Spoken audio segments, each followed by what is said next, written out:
This is everything you missed this week in Red Sox camp.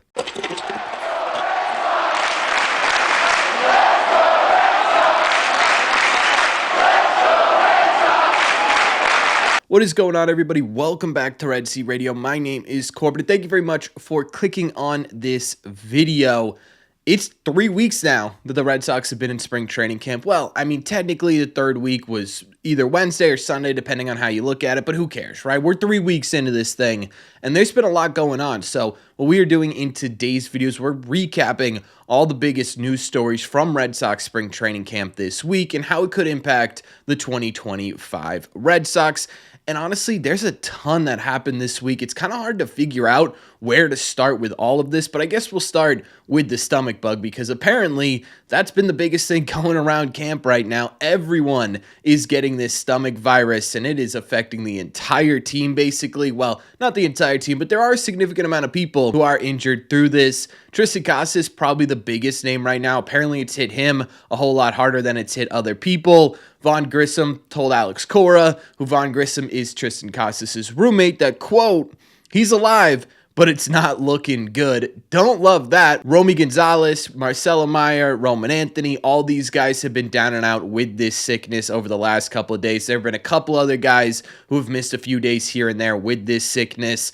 I mean, it sucks, right? Imagine getting to camp with baseball. You're finally healthy. You're good to go. You're ramping up, and then you got the stomach bug, and now you're out for a week. That's going to set you back on everything you've been doing in terms of building yourself up. It's going to make you lose muscle mass a little bit. Not exactly the greatest thing to be going around here. The silver lining, I guess, is that this isn't happening during the regular season, right? This would be a whole lot bigger of an issue had it happened, say, starting March 27th or something. So hopefully this is something that the Red Sox can get under control by opening day. But apparently it's going around camp like wildfire, and we're probably going to see a couple more people end up taking some days off in the next couple of weeks here to deal with themselves and this sickness. So kind of the place to start is that everyone's sick right now on the Red Sox. Again, good news, it's in spring training, not in the regular season, but absolutely something to pay attention to. I think the biggest one to pay attention to is Triston. Sounds like it's hitting him like a truck.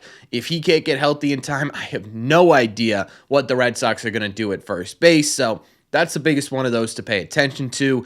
Today is also going to be the first day of roster cuts. According to Alex Spear, the Red Sox are meeting today to discuss their first round of roster cuts. If it's really big and surprising, we will definitely cover it today on this channel. Probably later in the afternoon, maybe towards the nighttime. I have some stuff going on in terms of the wedding. Totally besides the point of this video. I just wanted to give you guys a heads up. If not, we are going to be talking about it tomorrow. So keep an eye out on Twitter and possibly on this channel as well for who the Red Sox end up cutting first in spring training. My guess is it'll be some names that were never going to make the team in general. A few pitchers, maybe a couple of position players that, hey, maybe you weren't ever really had a chance at making this roster type stuff. So I don't think it'll be anything crazy, but if it is, obviously we'll cover it right here. If it's not, we're going to cover it right here either way. Rafael Devers still has not appeared in a spring training game yet. No, it's not because of injury. Alex Cora told reporters this week, quote, last year, he got out of whack path-wise on his swing, and they've been grinding through it. Like I told him today about playing in games, you let me know when. As long as he's there in Texas on opening day, we'll be okay.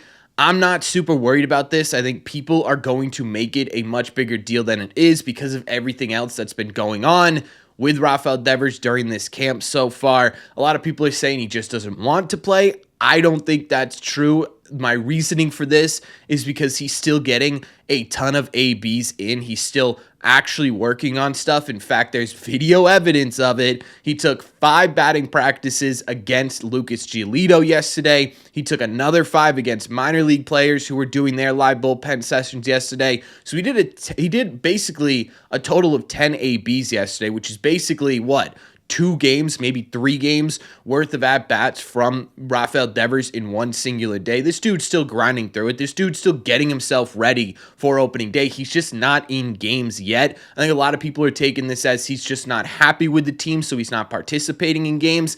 I don't think that's the case because, again, if you're doing 10 ABs in the backfields, you're clearly working on something, right? You're not just doing that to do that. I think Rafael Devers just wants an area of this this spring training where he can continuously be in that batter's box and continuously try and work on stuff and then immediately get some information and tweak it and then immediately get back into the box, right? That's just something you can't do in an actual game. Obviously, he's going to have to get into games at some point here soon, but it doesn't sound like an injury's holding him back. It doesn't sound like his shoulders are still bugging him. It just sort of sounds like he wants to be 100% ready to go with his swing before he starts getting into actual games. And you know what? I trust Rafi. This dude has been our best hitter for over 6 years now. I don't think it's really going to be an issue. I think he knows what he needs to do to get ready for opening day. Again, it's not an injury holding Rafael Devers back. I think that needs to be made abundantly clear because I think a lot of people are saying that this is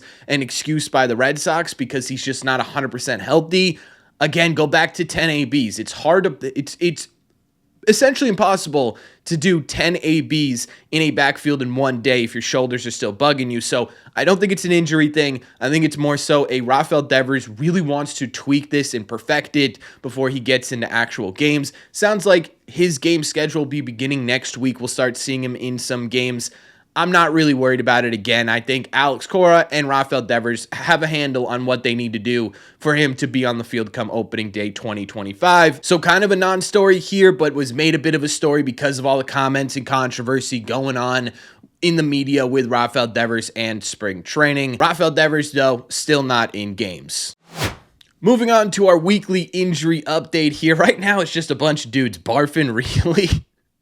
Which isn't exactly a pretty picture, right? It's the main injury story of Red Sox spring training camp right now, but there are some things that we absolutely need to go over, and some unfortunate things specifically. This week, Cutter Crawford, Alex Cora said, is officially going to start the year on the IL. Not exactly a surprise, right? I think we all kind of saw this coming. Cutter Crawford dealing with that knee soreness hasn't really made any progression that the Red Sox would like him to make. It really has always sort of sounded like he's going to start on the IL. Now the question really becomes, how long is he going to be on the IL come opening day? Is this going to be a relatively quick one? I don't think it'll be the 10-day. I think it'll at least be the 15-day with Cutter.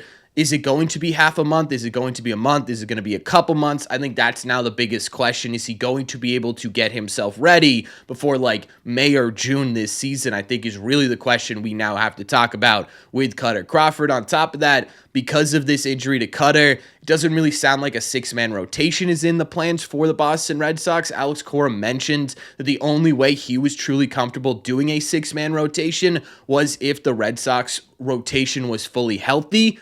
Obviously, Cutter Crawford being on the IL makes the Red Sox rotation not fully healthy. Some pretty simple math there on my end. Even with Quinn Priester, Richard Fitz being able to come up and take over that role, doesn't really sound like the Red Sox, or at least Alex Cora, is fully comfortable with using them as a true six-man rotation. But they may still get an opportunity to be in this rotation because Brayan Bello, the other update I wanted to talk about in this video, is kind of bouncing back and forth between, yes, he'll be ready for opening day, and there's a very low chance he'll be ready for opening day. Right now, we talked about it, there's been some good progression in his ability to get back on the mound. He is back on the mound. He just hasn't faced live batters yet, and he also isn't throwing at 100% velocity yet, and those are two big things that he needed to get done really quickly for him to be able to be ready for opening day. Kind of sounds like they stalled just a little bit. He's still definitely ramping up, and it won't be a ton of time, but it's now looking like Brayan Bello, there's a realistic chance that he's on the IL to start opening day as well, which is, again, sort of bounce back and forth, right? Some days it's,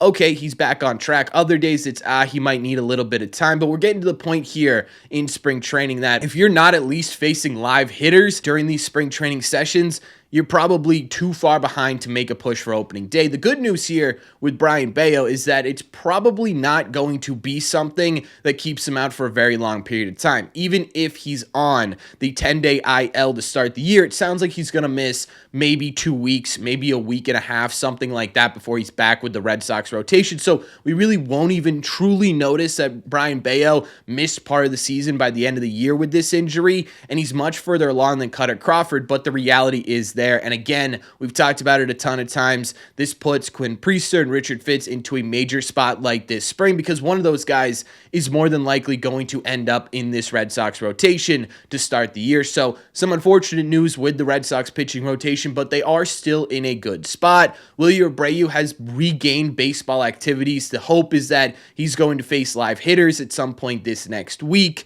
or live pitchers. You guys know what I meant. This next week. Good news there. I don't know really what this means for opening day. Wilyer's kind of a huge question mark in my opinion. He's behind, but it's a little bit easier for position players to ramp up than it is for pitchers to ramp up. So again, another name that we are keeping an eye on.